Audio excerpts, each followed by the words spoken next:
Buenas tardes. Bueno, muchas gracias por estar ahí conectados y conectadas del otro lado de la pantalla, a lo largo y a lo ancho, como siempre decimos, de nuestro hermoso país.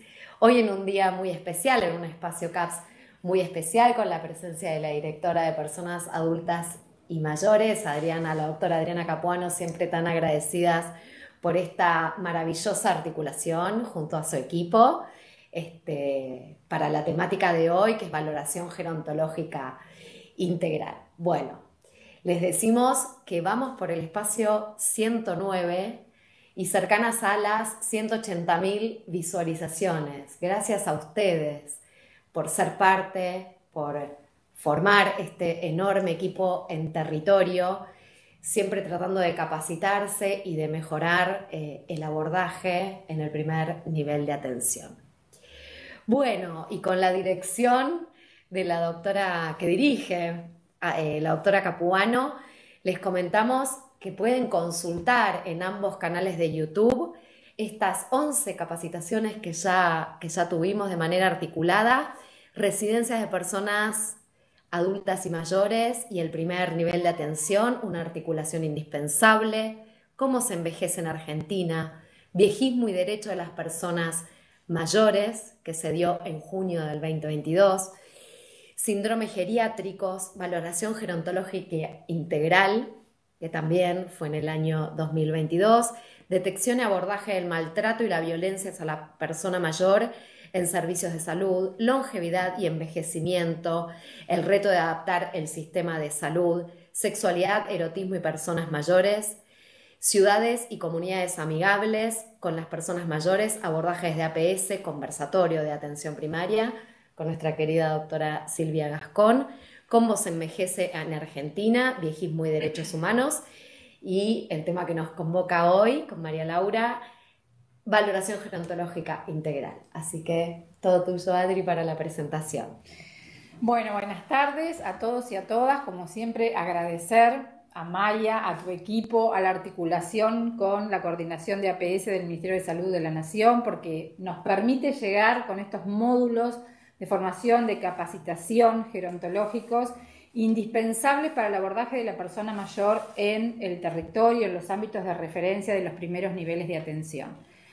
Hoy, como decía muy bien Maya, vamos a abordar un tema muy importante, muy relevante, muy específico del abordaje gerontológico, que es la valoración gerontológica integral, que ya va a explicar nuestra profesional, que es María Laura Morino, diplomada en gerontología, directora médica geriatra del curso de medicina gerontológica del Colegio de Médicos del Distrito 1 de La Plata, que también es trabajadora del Ministerio, asesora en el Ministerio de Salud de la provincia de Buenos Aires y con una vasta experiencia en cuanto a la problemática y el abordaje de la salud en las personas mayores.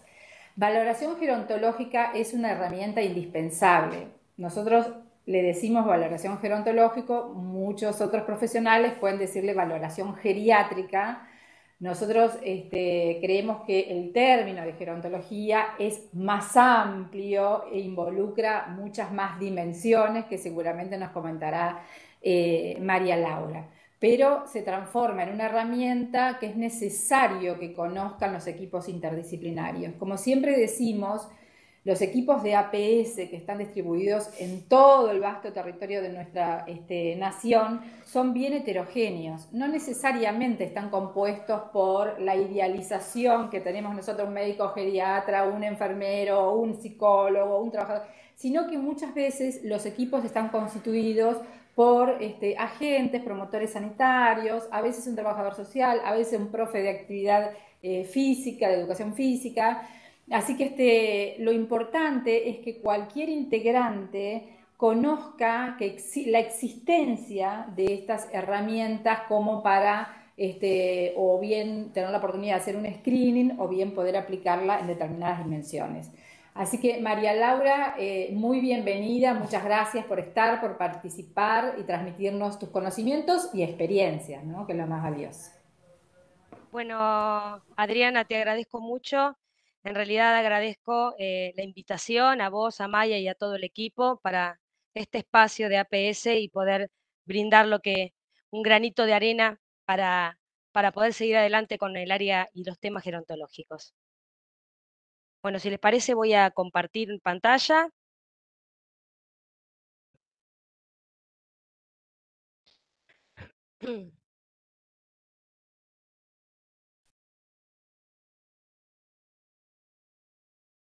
Bien. Bueno, precisamente Adriana los estaba... Si querés ponerla en modo de presentación, Sí, genial. pensé que ya estaba puesta. A ver si funciona. Ahí está. Ahí está, perfecto. Bien. Bueno, recién Adriana Bien. mencionaba el tema como valoración gerontológica integral. Yo prefiero decirle valoración gerontogeriátrica integral. Em, Claramente hay una diferencia entre lo que es la geriatría y lo que es la gerontología. La geriatría sería la parte clínica, la parte de evaluación de la salud y enfermedad de las personas mayores. En cambio, la gerontología, como lo han visto en algunas otras clases seguramente, abarca otras esferas relacionadas a la parte psicológica y a la parte social de la persona mayor, y eso hace que sea más abarcativo y no solamente que se limite a la parte médica, que por eso sería geriátrica, la parte médica de la atención a las personas mayores.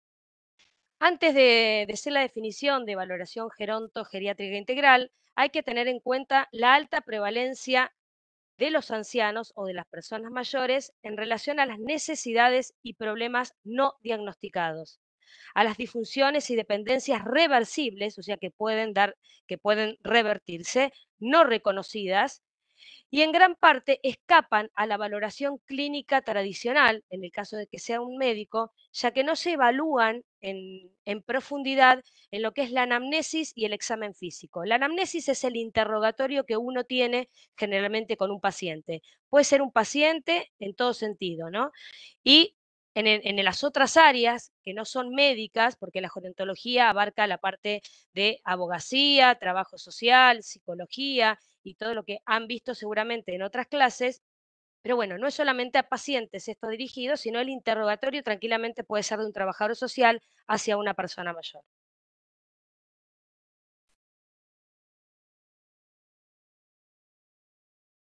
¿Qué es la valoración gerontogeriátrica integral? Bueno, es un proceso diagnóstico que es dinámico y a la vez estructurado.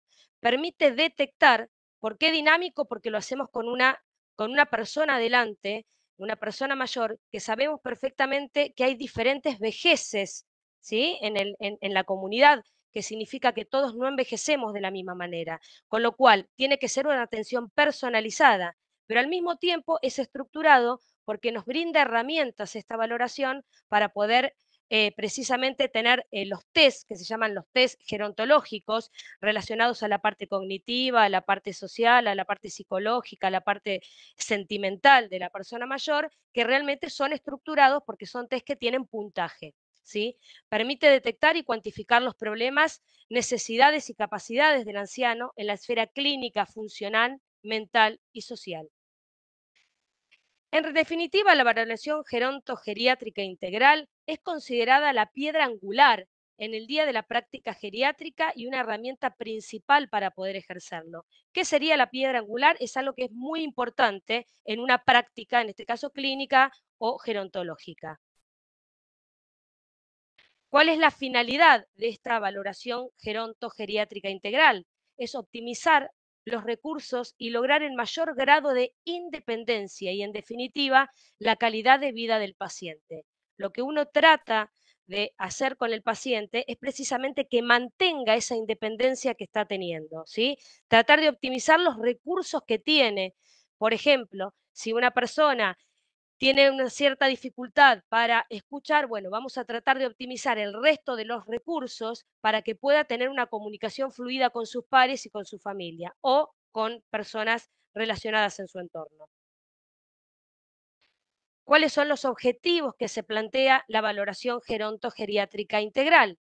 Son la mejora de la exactitud diagnóstica, que podamos tener un diagnóstico preciso en base a un diagnóstico que abarca la parte clínica, la parte funcional, la parte mental y la parte social de la persona mayor. también como objetivos tiene descubrir problemas que son tratables y que no fueron diagnosticados previamente, establecer un tratamiento adecuado en el caso de ser necesario y racional a las necesidades del anciano. El tratamiento no siempre es médico y el tratamiento no siempre está dirigido a dar un medicamento a una persona mayor. Gran parte de los pacientes que yo atiendo no necesitan un tratamiento médico y necesitan la escucha, necesitan ser atendidos de otra manera, necesitan que yo les dé mi opinión acerca de situaciones personales que están viviendo, situaciones familiares, con amistades, con hijos, nietos o el motivo que fuere. Y muchas veces, si el paciente tiene una patología que justifica un tratamiento, además del tratamiento médico, hay que dar un tratamiento que no es médico, que es brindar un ambiente acorde precisamente para que pueda estar cómodos. En lo posible, siempre cuando hablamos de personas mayores, los ambientes tienen que estar bien iluminados. Tenemos que tratar de evitar poner, por ejemplo, muchos muebles en la casa para evitar que vaya sorteando esos muebles para llegar al lugar donde quiere. O sea, tratar de que el ambiente en donde se maneja la persona mayor sea lo más adecuado posible. Eso también es parte del tratamiento y no es médico ni con medicamentos. La idea es de la valoración gerontogeriátrica integral, también es mejorar el estado funcional y cognitivo de la persona mayor, mejorar la calidad de vida, conocer los recursos del paciente y su entorno sociofamiliar, situar al paciente en el nivel médico y social más adecuado a sus necesidades, evitando tener una dependencia. Hay que reducir el número de ingresos hospitalarios de las personas mayores y de institucionalizaciones y disminuir la mortalidad. En relación a las institucionalizaciones, me refiero a que sea el paciente o la persona mayor internada en una residencia de larga estadía. En realidad, la residencia de larga estadía debería ser la última alternativa a la que uno quiere llegar para poner a un familiar y para que se aloje un familiar, porque en definitiva va a terminar siendo su casa, ¿no?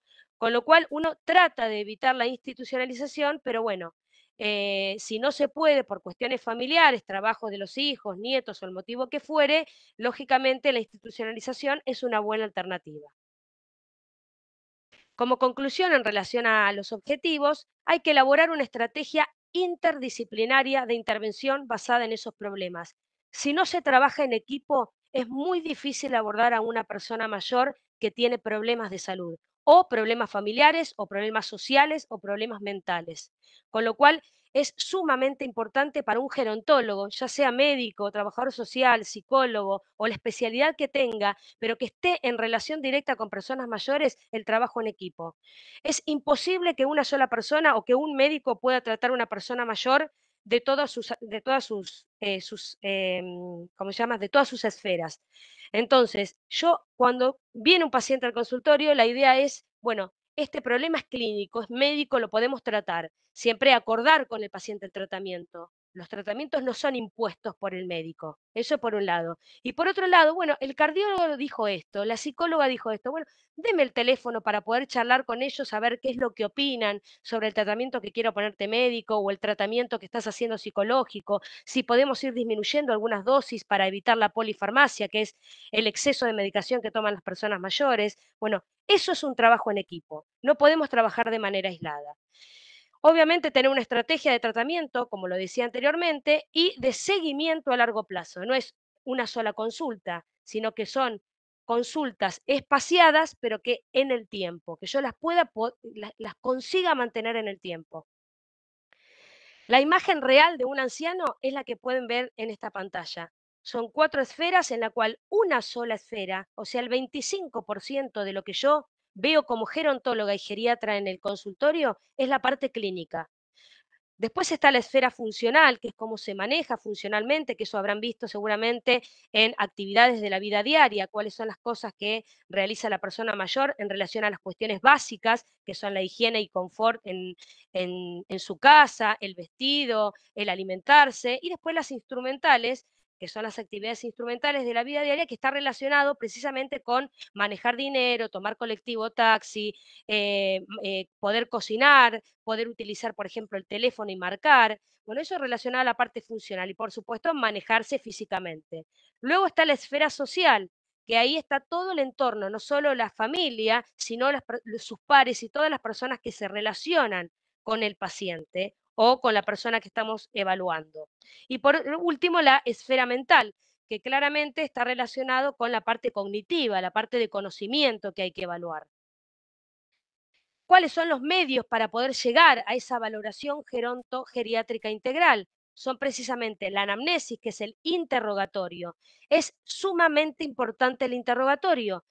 El 50% de un diagnóstico para un médico está en el interrogatorio, con lo cual lo que yo necesito es escuchar, escuchar. El 50% está en la escucha que yo tengo hacia el paciente, ¿sí? Si yo cuando hago una evaluación clínica, tengo al paciente adelante y no lo escucho y estoy mirando lo que estoy escribiendo sin poder mirar al paciente y evaluar, porque la evaluación no es solo escuchar, es mirar cómo se siente el paciente, cómo mira, cómo se maneja, los gestos que genera en una consulta. Todo eso hace a la evaluación integral de una persona. Por supuesto, la exploración física en el caso del médico, ¿sí? Y por último, vamos a utilizar instrumentos, que a eso va la valoración gerontogeriátrica integral, instrumentos más específicos que son escalas de valoración. Son escalas que facilitan la detección y el seguimiento de problemas, así como la comunicación entre los diferentes profesionales.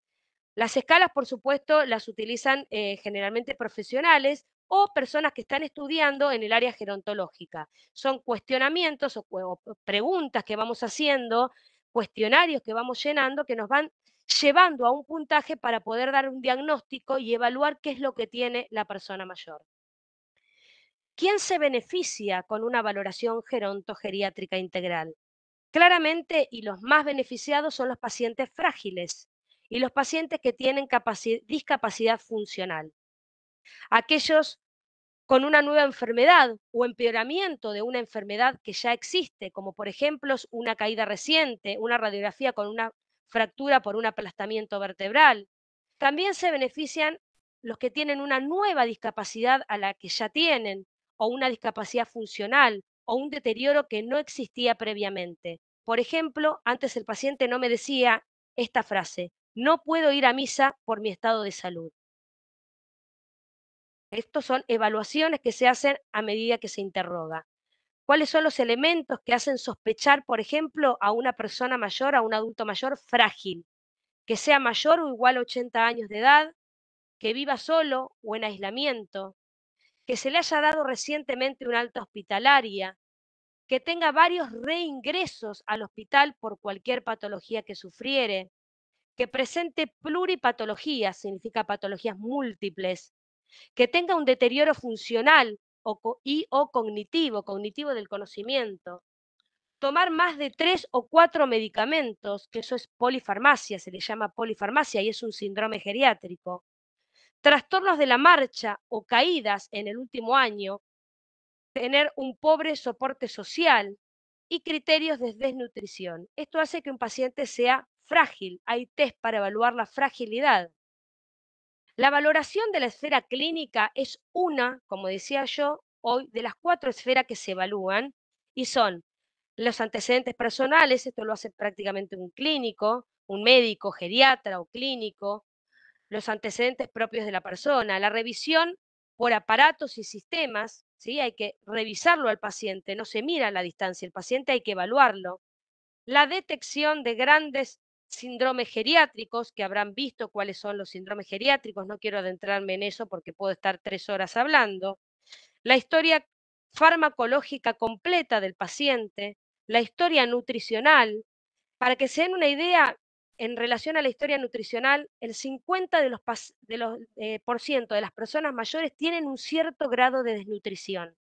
No solo porque tienen una alimentación tal vez inadecuada o insuficiente, sino porque tienen dificultades para la absorción de los alimentos, porque además de envejecer la parte física, se envejece la totalidad de los órganos. Entonces comienzan a absorber menos nutrientes, con lo cual muchas veces se coloca, aunque la persona parezca normal, hay que hacer estudios para evaluar si tiene o no tiene un grado de desnutrición. En quinto lugar está la información sobre la enfermedad que tiene actualmente, que puede ser una hipertensión, una diabetes, un deterioro cognitivo. Y por última, las pruebas complementarias, que son laboratorio, imágenes y después los test de evaluación gerontogeriátrica integral. ¿Cuáles son los aspectos clínicos a tener en cuenta? Básicamente los efectos del envejecimiento fisiológico. De eso se encarga la gerontología. La gerontología estudia el envejecimiento y en la parte clínica uno en la parte clínica uno evalúa el envejecimiento que tiene porque le corresponde, por la edad a la persona mayor. La elevada incidencia de las pluripatologías, la tendencia de la enfermedad a producir una incapacidad funcional o incluso a debutar como una incapacidad funcional, la forma de presentación atípica es como uno de los grandes síndromes geriátricos. Convengamos que en medicina 2 más 2 no es 4 y en la gerontología mucho menos todavía. La realidad es que la presentación atípica de todas las enfermedades en las personas mayores es muy diversa. Por eso decimos que tenemos, la persona mayor envejece de diferente manera, por eso tenemos varias vejeces y tenemos que apuntar en ese sentido a cada persona en particular. Factores que dificultan la entrevista claramente son, por ejemplo, dificultades en la comunicación, por ejemplo, por déficits sensoriales. Una persona que no escucha bien o que tiene disminuida la visión es complejo, que no escucha bien porque se va a extender en la consulta claramente, no va a entender tal vez lo que yo le diga o entienda a medias. Una persona que tiene dificultad visual, algunos test evaluativos que evalúan la parte visoespacial no los va a poder hacer, no va a poder escribir, lo que yo le escriba no lo va a poder leer. Entonces siempre depende de otra persona, ¿sí? El deterioro cognitivo, bueno, es evaluable el deterioro cognitivo claramente por test. Yo voy a decir algo que no define los test. El deterioro cognitivo, al igual que la demencia, el diagnóstico es clínico, es exclusivamente clínico. Yo puedo diagnosticar un deterioro cognitivo y una demencia evaluando al paciente sin hacer ningún tipo de examen y sin hacer ningún tipo de laboratorio. Obviamente que después los voy a necesitar para poder clasificar ese deterioro cognitivo o la demencia, pero no son necesarios para evaluar si ese paciente tiene una deterioro cognitivo o demencia en un consultorio médico, ¿no? Y la lentitud psicomotriz. Claramente, la lentitud en la movilidad de la persona mayor hace que no pueda hacer determinados test relacionados al movimiento, ¿sí? Para poder evaluar, por ejemplo, una sarcopenia, que es la pérdida de masa muscular. ¿Qué es lo recomendable realizar? Entrevistas cortas y frecuentes, que sean extendidas en el tiempo, ¿no? Acercarse al anciano y hablar alto y despacio, dándole tiempo para que pueda responder. Solicitar información al cuidador principal o a la familia para completar y contrastar los datos. Yo siempre trato de que cuando ingresa, por ejemplo, un paciente al consultorio, ingrese solo, porque yo necesito que el paciente exprese sus sentimientos o exprese sus dolencias solo. En segunda instancia, hago incluir a la persona cuidadora o a la hija o al familiar que vino acompañándolo, si es que vino. ¿De acuerdo? Y tranquilamente, pasado un determinado periodo dentro de la consulta, puedo hacer salir al familiar o al que vino acompañándolo y volver a hablar a solas con la persona mayor. Porque mi paciente o la entrevista que estoy realizando es con esa persona mayor, no con su entorno. Gran parte de las personas mayores que van acompañadas se encuentran limitadas muchas veces a decir cosas porque tienen a la otra persona al lado. Entonces, lo que yo quiero es que la persona mayor tenga la libertad de poder expresarse en todo su esplendor. Y para eso necesito estar a solas con la persona mayor. Claramente está que una persona que está con una demencia moderada o severa necesita tener una intervención de un tercero. En relación a la segunda esfera, que es la valoración de la esfera funcional, vamos a decir que es un proceso dirigido a recoger información sobre la capacidad del anciano. Y es sumamente importante recoger todo tipo de información en relación a la persona mayor para realizar su actividad habitual, para mantener su independencia. Las actividades de la vida diaria, que era lo que estaba comentando hoy al inicio, y lo dije por arriba como para poder adentrarnos en lo que serían la esfera funcional. Estamos hablando de las actividades básicas de la vida diaria y las actividades instrumentales de la vida diaria. Ahí tienen las siglas, ¿sí? A, B, B, D. que son las actividades básicas de la vida diaria, que son aquellas tareas que la persona puede realizar diariamente en su domicilio y por su autocuidado, como el aseo personal, el vestirse, alimentarse. En cambio, las actividades instrumentales son aquellas tareas en las que la persona interacciona con el medio para poder mantener una independencia. Es lo que hablaba yo de, por ejemplo, utilizar el teléfono, discar el teléfono, manejar dinero, poder ir a hacer compras, manejar un medio de transporte, si maneja un vehículo o si se sube un taxi o si es posible que se suba un taxi o a un micro. Bueno, todo eso evalúa la capacidad funcional de la persona. Uno de las test que se utiliza en la valoración geronto-geriátrica integral es el test de CATS. Es uno de los test mejor conocidos y estudiados y validados que se utiliza en la valoración gerontológica.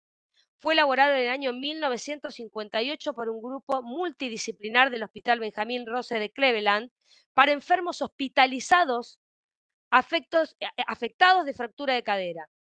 Consta de 6 ítems que son relacionados con el baño, la vestimenta, el vestirse y desvestirse, el uso del baño, llamado retrete en ese test, la movilidad, la continencia, si tiene continencia o no, incontinencia, que puede ser urinario fecal, y la alimentación. El otro test que se usa muchísimo es el índice del Auton-Brody. Es un instrumento publicado en 1969 y es construido específicamente para su uso con la población anciana. Recoge información de 8 ítems, El uso del teléfono, ir de compras, preparar comida, realizar tareas del hogar, lavar la ropa, utilizar transporte, controlar la medicación y manejar el dinero. Está claramente esto relacionado con las actividades instrumentales de la vida diaria. Bueno, el índice de Bartel en realidad es una combinación de los dos test anteriores y es el que yo uso en el consultorio y es el que algunos trabajadores sociales también lo pueden utilizar y lo utilizan en la valoración gerontogeriátrica integral. Evalúa prácticamente un poquito de cada uno de los test anteriores. Evalúa la alimentación, el baño, el vestido, el aseo personal, la deposición, que es la continencia, la micción también, que es la parte fecal y la parte urinaria, el uso del baño, el traslado del sillón a la cama, la deambulación y el subir o no subir escaleras. Con la pérdida del desempeño aumentan claramente la mortalidad, el consumo de los recursos de salud, la institucionalización en residencias de larga estadía, la utilización de recursos sociales, la futura discapacidad, perdón, y representa la calidad de vida del paciente. ¿Qué significa? Es muy importante evitar la dependencia en las personas mayores. Por supuesto que tenemos que esto influye en la valoración gerontogeriátrica integral, influye mucho en lo que es la promoción y la prevención de atención primaria, porque haciendo un buen diagnóstico, ya sea geriátrico como médica, gerontológico con un equipo interdisciplinario, uno puede prevenir acciones que le puedan llegar a suceder a esa persona mayor frágil a la que estamos atendiendo, ¿sí? Entonces, es muy importante hacer un buen diagnóstico en la evaluación gerontogeriátrica integral para evitar la dependencia de la persona mayor.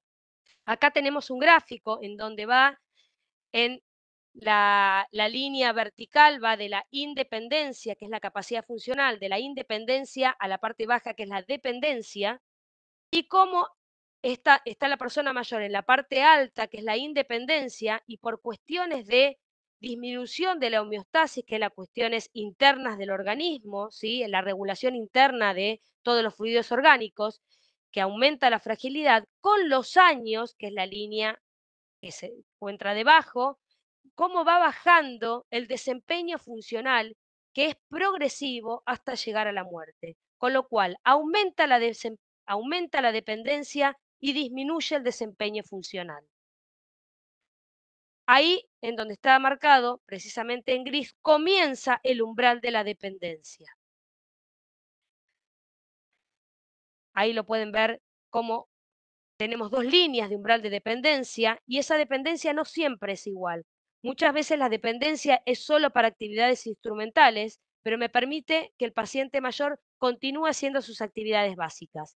Por eso hay dos umbrales de dependencia, que eso hace que va aumentando la dependencia y eso va agregando a los problemas que ya está teniendo la persona mayor a las actividades básicas, hasta que la persona mayor directamente ya no puede ni siquiera lavarse los dientes o higienizarse la cara o levantarse o vestirse y necesita ayuda para incluso alimentarse. ¿Ese es el umbral de fragilidad, el que está marcado? Claro que lo es, claro que lo es. Y claramente están también los síndromes geriátricos que comienzan como síndromes geriátricos y llevan a una zona de fragilidad a la persona mayor, porque si habrán visto los síndromes geriátricos, son un conjunto sindromático de signos y síntomas que es una rueda que nunca termina. Comienzan con una patología y terminan teniendo varias cuestiones y problemas de salud que lo hacen a la persona mayor ser una persona adulta frágil.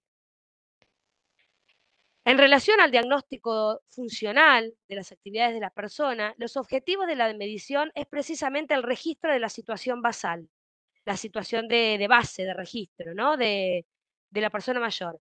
La detección precoz de deterioro, el planteo de objetivos, monitorear los cambios, definir servicios de soporte que vaya a requerir esa persona mayor, la transmisión de la información y la recolección de datos por intermedio de estos test que son sumamente importantes. En relación a la tercera de las 4 esferas, es la valoración de la esfera mental. Esta valoración permite obtener información objetiva y mensurable, importante, de la situación cognitiva y afectiva del paciente. O sea, de la situación cognitiva viene de conocimiento y afectiva de ese paciente o de esa persona mayor.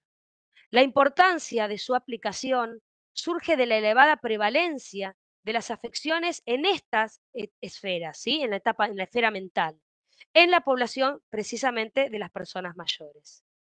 La esfera de valoración mental evalúa el estado confusional, que es un estado agudo, ¿sí? Ustedes habrán visto seguramente estado confusional o delirium, síndrome confusional agudo o delirium, habrán visto en alguna otra clase, habrán visto demencias, que se evalúa en una valoración mental, también se evalúa el deterioro de la memoria, los cambios asociados al envejecimiento, la depresión y la ansiedad. ¿Sí? Esto es muy importante en la valoración mental del paciente. Un paciente que tiene un estado confusional agudo, ¿sí? Que tiene una aparición aguda y un curso fluctuante, no significa que tenga una demencia. Por eso es importante hacer los test y posteriormente evaluar diferentes estudios complementarios que me ayuden a llegar a un diagnóstico preciso para esa persona. Uno de los más test utilizados precisamente para la evaluación mental es el Mini Mental Test, que las siglas son en inglés el MMSE, que es el Mini Mental State Examination de Folstein. Es el famoso Mini Mental de Folstein. E incluye 30 premisas, 30 oraciones, 30 preguntas, 30 evaluaciones, que evalúa 6 capacidades cognitivas. Evalúa la orientación temporoespacial, tiene 3 ítems de registro de la información nueva, o sea que yo le digo algo y él lo trata de repetir. 5 cuestiones referidas a la atención y al cálculo, como puede ser que me diga las palabras que yo le hice repetir o realizar algún cálculo. Hay 3 cuestiones relacionadas en el test a esa temática de atención y cálculo. Hay 3 cuestiones sobre el recuerdo, que es la memoria diferida.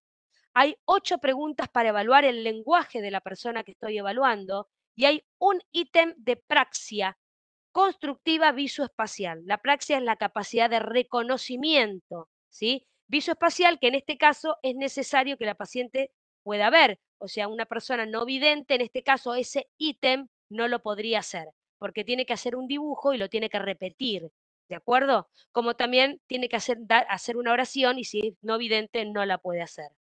El tiempo de aplicación es muy corto, es entre 5 y 10 minutos, con lo cual se puede hacer tranquilamente en un consultorio o un trabajador social lo puede hacer en su evaluación o un psicólogo lo puede hacer también en su consultorio.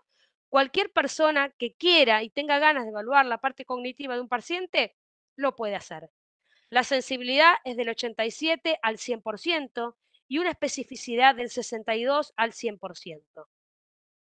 Ese mini mental test, hablando de la orientación espacial, es la pregunta sobre el año, la estación, la fecha en la que estamos, el día, el mes. La orientación espacial sería el lugar en el que se encuentra, si está en algún piso en particular, la ciudad, la provincia, el país. La fijación y el recuerdo, repetir 3 palabras, como yo les decía hoy anteriormente, y pedirle que las recuerdes. En relación al cálculo, por ejemplo, hacer un cálculo de 100, restarle 7, y así sucesivamente durante 5 sustracciones seguidas. O bien que deletree la palabra mundo al revés, letra por letra. El recuerdo diferido es nombrar las palabras anteriores que le hice realizar en la parte de fijación, que serían pelota, bandera y árbol, o las palabras que ustedes quieran. El lenguaje es realizar o mostrar un lápiz y un reloj. Uno cuando no tiene elementos en el momento puede mostrar cualquier cosa. Yo le pregunto al paciente, ¿qué es esto? Y el paciente me lo dice. Le muestro al paciente, ¿qué es esto? ¿Qué es un sello? Y el paciente trata de decirlo. Muchas veces en los pacientes que tienen deterioro cognitivo o demencias leves, moderadas, tienen dificultad para nombrar esas palabras. Saben lo que es, pero no pueden nombrarla. Eso se llama afasia nominal. Entonces es muy importante este test porque evalúa precisamente esa parte del lenguaje. Repetir una frase, el flan tiene frutillas y frambuesas. Este test lo que me permite, además, es que uno pueda crear su propio test a gusto de cada uno, de cada profesional o de cada persona que está realizando el test. La frase la pueden elegir ustedes. Las palabras para la fijación la pueden realizar ustedes. No significa que porque sean otras palabras el test esté mal, ¿sí? Otra cosa en relación al lenguaje es pedirle que agarre un papel con la mano, lo doble a la mitad y lo coloque en el suelo. Escribir en un papel una frase, perdón, escribir en un papel la frase cierre los ojos, hacérsela leer y que el paciente lea la frase y haga lo que tiene que hacer, que es cerrar los ojos. Y luego escribir una frase con sujeto y predicado. ¿A qué voy esto? Yo a veces le digo, escribe una frase cualquiera, porque la mayoría de las frases tienen sujeto y predicado. Si una persona es analfabeta o no tiene una educación, no ha terminado la educación secundaria o la educación primaria, no le puedo pedir que haga una frase con sujeto y predicado porque no sabe lo que es eso. Entonces, más fácilmente le digo, escriba una frase cualquiera, algo de su vida, algo de su familia, algo del consultorio, y habitualmente tienen sujeto y predicado. Y la construcción visoespacial es pedirle que copie esa figura que está en pantalla y que la replique lo más parecida posible. ¿Bien? La puntuación del test son 30 puntos. Si el test tiene 27 puntos o más, es normal. Si tiene entre 24 y 26, hay una sospecha de deterioro cognitivo. Si tiene entre 12 y 24, hay un deterioro cognitivo instalado, que después veremos cuál es la causa. Después veremos cuál es la causa. Pero estamos diagnosticando un deterioro cognitivo. Y menor de 12 es claramente una demencia. Bien, en cada caso se debe individualizar y ajustar por edad y nivel escolar, que es lo que hablaba anteriormente. La valoración cognitiva de un individuo es el resultado precisamente del funcionamiento global de sus diferentes áreas intelectuales, incluyendo el pensamiento, la memoria, la percepción, la comunicación, la orientación, el cálculo, la comprensión y la resolución de problemas. Todo eso hay que evaluarlo en una persona para poder evaluar si tiene algún tipo de deterioro cognitivo. Otro test que se utiliza mucho en la valoración gerontogeriátrica integral es el test del reloj y lo hacemos en 5 minutos. Hay que pedirle al paciente que dibuje un reloj y que lo haga en los siguientes pasos. Yo le digo, dibuje por favor una esfera, un redondel, un círculo grande. ¿Qué es lo que depende del paciente que tenga enfrente? Es el término que voy a utilizar para que pueda hacer este test del reloj. Dibuja un círculo grande. ¿En dónde? Acá, en donde vea un espacio libre, donde vea un espacio en blanco. Perfecto. Ahora colóquele los números a ese test. ¿Sí? Tiene que poner los 12 números. Dibuje ahora las manecillas, que son las agujas del reloj, marcando, por ejemplo, las 11:10. Le puede decir las 2:15. Y algunos te preguntan, ¿de la tarde o de las mañanas? En realidad es lo mismo. Entonces, lo que usted quiera, señora, usted siempre tiene que tratar de hacer sentir bien al paciente, que las cosas que pregunte, aunque sean obvias y aunque no modifiquen el test, tratarlo de responder de la mejor manera posible para que no se sienta incómodo. La puntuación se lleva a cabo como sigue. La esfera tiene, que haga la esfera correctamente son 2 puntos. La presencia y localización de los números son 4 puntos. La presencia y localización de las manecillas son 9 puntos, perdón, 4 puntos. El punto de corte para un deterioro cognitivo son de 6 puntos. Y ahora les voy a mostrar esto, después les voy a mostrar ejemplos. La puntuación de la esfera son 2 de los números, poner los números correctamente, sobre todo poner el número 12 en su lugar correcto y poner el resto son 4 puntos, y las manecillas del reloj son 4 puntos. El puntaje total serían 10 si hace un reloj correcto. Menor a 6 se considera que la prueba es positiva para un deterioro cognitivo. Acá tienen ejemplos de pacientes que han hecho el test del reloj. ¿Ven? En el primer caso tenemos un círculo, una esfera del reloj que le podemos dar un punto. La ubicación de los números le podemos dar un punto, porque miren, no hizo ni siquiera la totalidad de los números. La ubicación de las manecillas nunca hizo las agujas del reloj. El total se le dieron 2 puntos. Acá tienen otro ejemplo, donde se van yendo, se van abstrayendo de lo que es el área del círculo y van por arriba. Y ahí tienen un total de puntaje de 5. Miren las manecillas cómo las hacen. ¿Sí? Hizo todas las manecillas para todos los números, ¿bien? O sea, las agujas del reloj. Acá tienen otros ejemplos. Acá intentó hacer un círculo y puso solo el número 12 y ahí se quedó. Cuando el paciente no puede seguir y ustedes están enfrente del paciente en silencio, es muy frustrante para el paciente que aún tiene un cierto grado de lucidez. Con lo cual yo trato de hacerlo sentir cómodo. No te preocupes si no podés completar el reloj. ¿Sí? Quédate tranquilo. Vos si pusiste 12 está muy bien, está muy bien.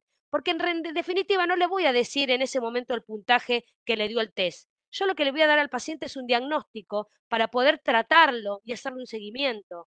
No importa que el test les haya ido mal, no hay que hacerlo sentir mal.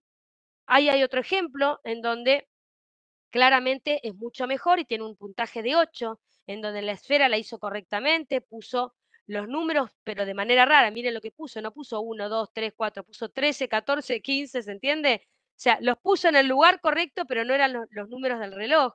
Después la ubicación de las manecillas las puso bien, de las agujas del reloj, y se le dio 8 puntos. Pero solo se le dio 8 puntos por una cuestión de que no puso que puso las manecillas, las puso bien, pero no puso los números correctamente. Tendría que haber sido 12, 1, 2, 3, 4, hasta llegar al número 12. Y por último, la valoración social. Si voy bien con el tiempo, díganme, por favor, Adriana y Maya. El objetivo el objetivo de la valoración social es identificar situaciones socioeconómicas y ambientales capaces de condicionar la evaluación clínica, funcional o mental de un paciente para poder planificar la adecuada utilización de esos los recursos sociales para el sostenimiento y la mejora de la calidad de vida. Eso es la valoración social. Yo tengo que evaluar todo el entorno de la persona mayor. ¿Qué preguntas deberíamos hacer como gerontólogos a un paciente para poder conocer su situación social? Si es soltero, casado, viudo, si tiene hijos, cuántos hijos tiene, si viven los hijos en la ciudad, con quién vive esa persona mayor, si tiene contactos con la familia, amigos o vecinos. Es muy importante las redes sociales, la comunicación entre sus pares, con qué frecuencia ve sus amigos o a sus familiares, cómo es el domicilio donde vive, si tiene ascensor en el edificio, si tiene escaleras. ¿Precisa algún tipo de ayuda para su autocuidado? ¿Necesita un cuidador, por ejemplo, para que lo ayude? ¿Quién es el principal persona que le ayuda cuando lo necesita? ¿Tiene esa persona algún problema de salud? O sea, la persona que lo está cuidando a usted, ¿tiene algún problema de salud? ¿Recibe algún tipo de ayuda formal usted real, algún cuidador a la que esté pagando? La valoración social es muy complicada en cuanto a que no existe acuerdo entre los componentes de la salud social. Entonces es muy difícil em, abarcar la totalidad de las cuestiones de las personas mayores y poder llegar a lo que siente la persona mayor, si es viuda, si tiene hijos, si no tiene hijos, si se comunica. No, yo no voy al club porque no me gusta, porque me hace sentir más vieja. Entonces, es tan disímil y tan diferentes las vejeces que todos los test se van a sorprender cuando los hagan. Esta valoración de la esfera social tiene una repercusión a dicho nivel repercusión a dicho nivel de toda enfermedad. Siempre hay una repercusión social cuando uno tiene una enfermedad. Hay una afectación del entorno más próximo, hay una demanda de mayores recursos sociosanitarios, hay una mayor tendencia a la dependencia y a la fragilidad, hay una sobrecarga de los cuidadores y hay una pérdida de la calidad de vida. Por eso es muy importante la esfera social. Uno de los test que utilizamos, todos los que hacemos gerontología, es el test de OARS, que es el test de recursos sociales, y proporciona información sobre la estructura familiar, los patrones de amistad y de visitas sociales que tiene esa persona mayor y la disponibilidad que tiene de tener un cuidador o no. Valora 5 áreas: recursos sociales, recursos económicos, salud mental, salud física y actividades de la vida diaria. Acá no las diferencia en básicas e instrumentales, solo actividades de la vida diaria. Basándose en las respuestas se evalúa, por supuesto, los recursos sociales del individuo según una escala de 6 puntos que van desde excelentes recursos sociales hasta relaciones sociales totalmente deterioradas. Ese test me va a permitir evaluar si esa persona va a tener buenos recursos sociales o no. Esta escala de valoración social, el test de OARS, Older American Resource and Service Group, son siglas, siempre son en inglés, y me habla básicamente de cuando un cuidador es satisfactorio, un cuidador poco satisfactorio. Habla prácticamente de recursos sociales excelentes, cuando es satisfactorio, buenos recursos sociales, y cuando ya es poco satisfactorio me está hablando de levemente incapacitado socialmente o moderadamente incapacitado socialmente. O sea, de acuerdo a las preguntas que voy haciendo, voy a ir evaluando si la persona tiene a la familia cerca, si la visitan, si ella ve a sus amigos, si no los ve, si va a algún club social, si se relaciona con sus vecinos, ¿sí? Eso me permite a mí evaluar sus recursos sociales. Y claramente las relaciones sociales insatisfactorias y escasas. Al menos una persona lo cuidaría, pero solo durante un tiempo definido. Eso también es parte de el cuidado poco satisfactorio. El cuidador no satisfactorio también, esto es directamente no satisfactorio, no poco satisfactorio, evaluamos si es gravemente incapacitado socialmente o totalmente incapacitado socialmente. Son esas personas que no tienen relaciones sociales o las relaciones que tienen son insatisfactorias, escasas y de mala calidad, que no se conseguiría ayuda de otra persona nunca. Requiere experiencia para poder hacer este test porque hay que evaluar mucho la gesticulación y evaluar lo que quiere transmitir la persona mayor. Requiere de entrenamiento, de una entrevista muy estructurada, ya que para clasificar a un paciente en una categoría u otra se requiere haber obtenido la información de una manera fiable, estructurada, tener que conocer a la persona mayor. Por eso debe ser utilizada en general por profesionales de trabajo social. Y por último, que no estaba dentro de esas esferas, es la detección de una depresión. ¿Por qué? Porque la depresión se manifiesta incluso con cuestiones relacionadas al área cognitiva, al área social o al área mental y a la parte funcional. Entonces la depresión me afecta a todas las áreas, incluso la clínica. Entonces por eso la traigo a colación. Y es para evaluar rápidamente a los pacientes que usted posee en el consultorio que padezcan o puedan padecer una depresión con 2 preguntas. Durante el mes pasado, a menudo, ¿sintió poco interés o agrado al hacer las cosas? ¿Siente tristeza, abatimiento o desconsuelo? Con esas 2 preguntas voy a evaluar si necesito realizar un test de evaluación de depresión o no. Si todo esto da normal, no necesito hacer un test de evaluación de depresión. Pero si todo esto me da positivo, o sea, que me contesta que está triste y que cada vez le interesan menos las cosas, ahí hago un test de valoración de la depresión, que es el test de Shesabach, que es muy utilizado por los médicos gerontólogos. Ese es el test, evalúa 15 preguntas que, bueno, ahí las pueden ver, ¿sí? Si se encuentra satisfecho con la vida, si abandonó las actividades habituales, cómo se siente, si su vida se siente vacía, con qué frecuencia se siente aburrido. Bueno, hay varias preguntas, si actualmente se siente inútil. Son varias preguntas, pero ¿qué es lo importante de estas preguntas? No hacerlas directamente al paciente. Imagínense un paciente delante mío que tiene cierto grado de lucidez. Por supuesto que yo le pregunta, ¿tiene ganas de vivir? No es muy grato. Entonces, en realidad, estas preguntas se van haciendo intercaladas con otras actividades que le haces hacer, con otras preguntas, intercalándolo con la actividad funcional, con la actividad mental. No le voy a preguntar directamente si usted tiene ganas de vivir, porque es muy, muy agresivo hacer esas preguntas. Entonces, el test es fabuloso, pero hay que saber hacerlo y hay que tener tacto y cintura para poder hacer un tipo de test sin necesidad de hacer la pregunta exactamente como está en este anexo o en esta escala de depresión de Yesavage. En definitiva, el desarrollo de un plan de acción hay que hacerlo porque es importante y utilizar estrategias para no sentirse abrumado. Hay que ser capaces de hacer mejoras para nuevos diagnósticos o tratamientos, como por ejemplo, ¿se ha prestado atención a los defectos sensoriales? Si escucha bien, si ve bien, o enseguida cuando no escucho le pregunto al familiar, ¿es cada medicación necesaria? ¿Se han establecido pautas preventivas para vacunas? ¿Sí? Un cinturón, caídas, nutrición. ¿Se han establecido? ¿Existen déficits de soporte social? Estas preguntas hacen que uno pueda seguir avanzando y diagnostique nuevas patologías o diagnostique nuevos problemas para poder ser tratados.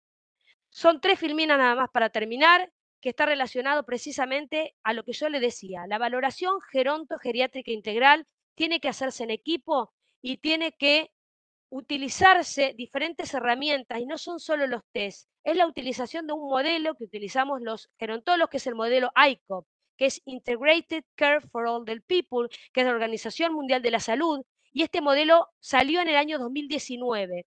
Y lo que propone este modelo es precisamente la atención centrada en la persona. Nosotros no podemos hacerle la atención exactamente igual a todas las personas. Como vengo diciendo desde el inicio de la clase, hay muchísimas vejeces. Entonces yo tengo que crear un plan integrado y trabajo en equipo para poder darle a la persona mayor la mejor atención posible, un mejor tratamiento, un mejor diagnóstico y un mejor seguimiento. Y claramente hacer frente a las necesidades de salud de esa persona y asistencia social de la persona mayor. La metodología ICOP incorpora la optimización de la capacidad intrínseca y la capacidad funcional como la clave para un envejecimiento saludable. Saben que estamos en la década de envejecimiento saludable del año 2020 a 2030, con lo cual es importantísimo hacer hincapié en este método, los gerontólogos, sabiendo que la capacidad intrínseca habla de la capacidad física y la capacidad mental, ¿sí? Y la capacidad funcional, la capacidad de ejercer, ¿no? De poder ser y hacer lo que la persona quiere.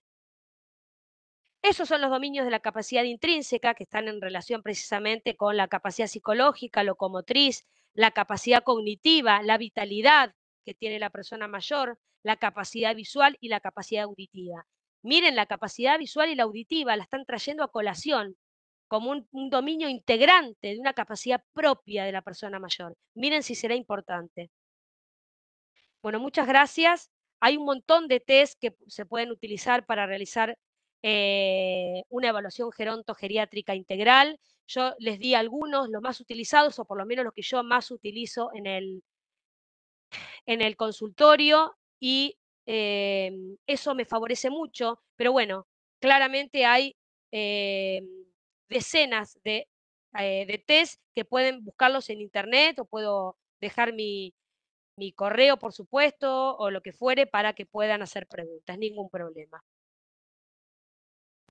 Muchísimas, muchísimas gracias, María Laura. Excelente la disertación, estuvimos comentando a lo largo de ella. Bueno, déjanos hacer unos saluditos a nuestra compañera que siempre está presentando estos espacios, que es Silvana Baró, que ya, bueno, esta semana nos va a volver a acompañar. Y como ella siempre agradece a las provincias, no vamos a dejar de hacerlo. Estuvieron conectados en simultáneo más de 200 personas de la provincia de Formosa, Jujuy, Misiones, Santiago del Estero, Santa Cruz, Corrientes, Salta, La Pampa, San Luis, San Juan y Mendoza. Bueno, y ahora sí tenemos algunas preguntas, María Laura, si nos regalás un poquito más de tiempo, nos están pidiendo la presentación, se las podemos dar. Por Y nos supuesto. pregunta, muchas gracias, ¿qué debemos considerar al momento de realizar la valoración gerontológica integral en el centro de salud para mayor comodidad desde todo punto de vista de las personas adultas y mayores? Perfecto. Si yo he trabajado en centros de salud de la provincia de Buenos Aires, no municipales, y la idea es mejor todavía porque ahí la idea es tener un equipo de salud. Generalmente en los centros de salud hay un médico, hay un psicólogo, puede haber una ginecóloga, puede haber un infectólogo, puede haber un trabajador social, con lo cual la idea cuando uno atiende personas mayores es primero que tenga una consulta médica claramente y después puede integrarse el resto del equipo interdisciplinario para poder hacer el resto de los test, que se puedan dividir las tareas para que sea más rápido en un centro de salud en el cual el tiempo apremia. Pero pueden tranquilamente dividirse las tareas. El trabajador social puede hacer el test de OARS, que está relacionado a la parte social. El clínico puede hacer la evaluación geriátrica clínica, la parte de interrogatorio y examen físico. Un psicólogo puede hacer las preguntas del test de Seyabás, que es precisamente el de depresión. O sea, de acuerdo al paciente o a la persona que tenemos enfrente, son los test que vamos a utilizar. No es necesario utilizar la totalidad de los test. Un paciente que es totalmente independiente no le voy a hacer un test funcional porque todo me va a dar normal. Entonces trato de optimizar la mayor cantidad de recursos de esa persona para poder llegar a un diagnóstico y un mejor tratamiento. Clarísima, María Laura. Nos preguntan dónde se pueden conseguir las escalas de valoración, los tests para poder ser Yo se los utilizados puedo en el brindar sin primer ningún nivel. problema. Yo se los Perfecto, puedo brindar después, sin ningún problema, sí, sí. bárbaro, bárbaro.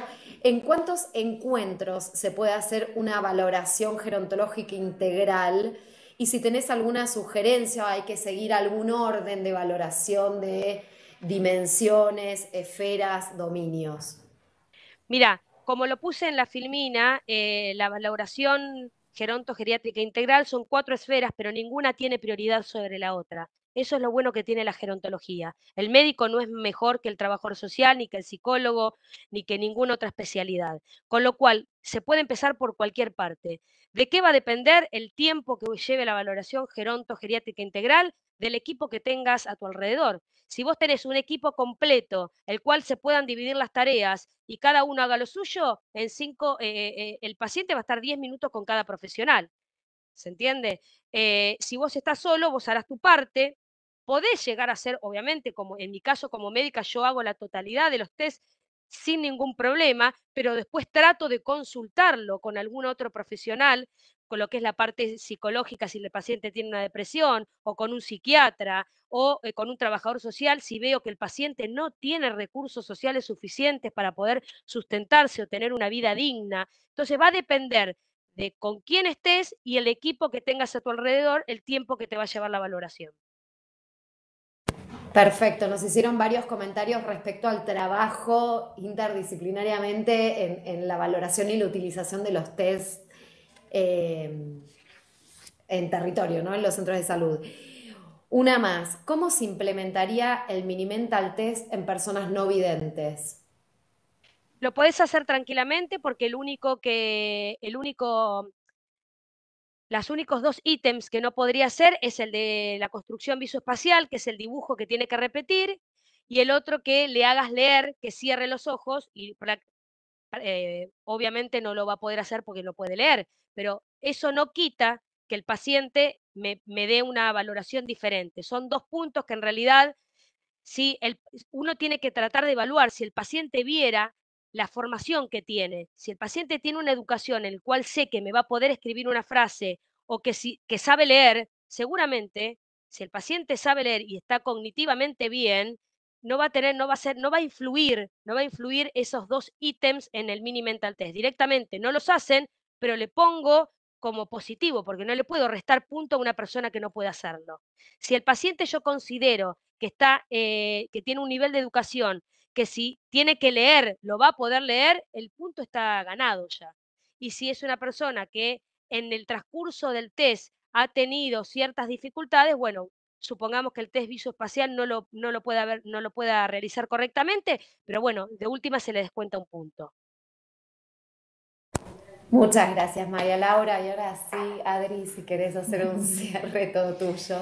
Bueno, sabemos que estos temas, valoración gerontológica integral y síndromes gerontológicos, síndromes geriátricos más específicamente, generan mucha avidez por parte de los equipos interdisciplinarios, pero son temas largos, densos, que requieren alguna búsqueda después posterior. Nos ponemos a disposición tanto María Laura como nosotros desde la Dirección de Personas Adultas y Mayores para ayudarlos en las búsquedas de bibliografía, de los test, cuál es conveniente, cuál no, según la edad, la condición de la persona mayor, como ha dicho recién María Laura.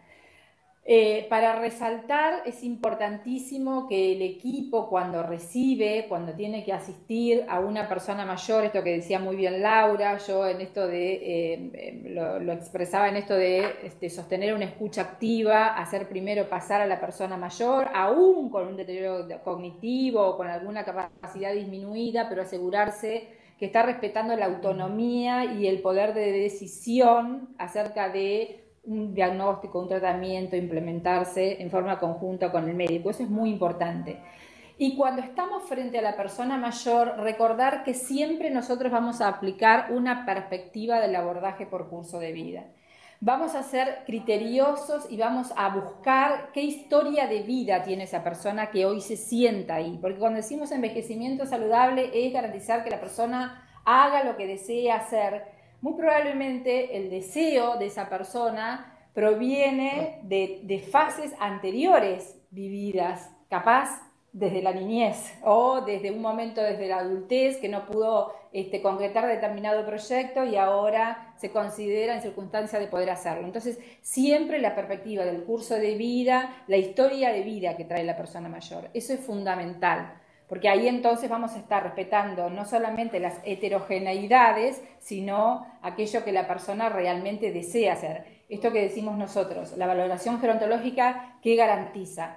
Que no atendamos una enfermedad, que no digamos, bueno, a ver, diabetes, tráeme el laboratorio, el diagnóstico, los estudios complementarios, o hipertensión, sino que vamos a estar abordando realmente en una forma integral e integrada a la persona mayor.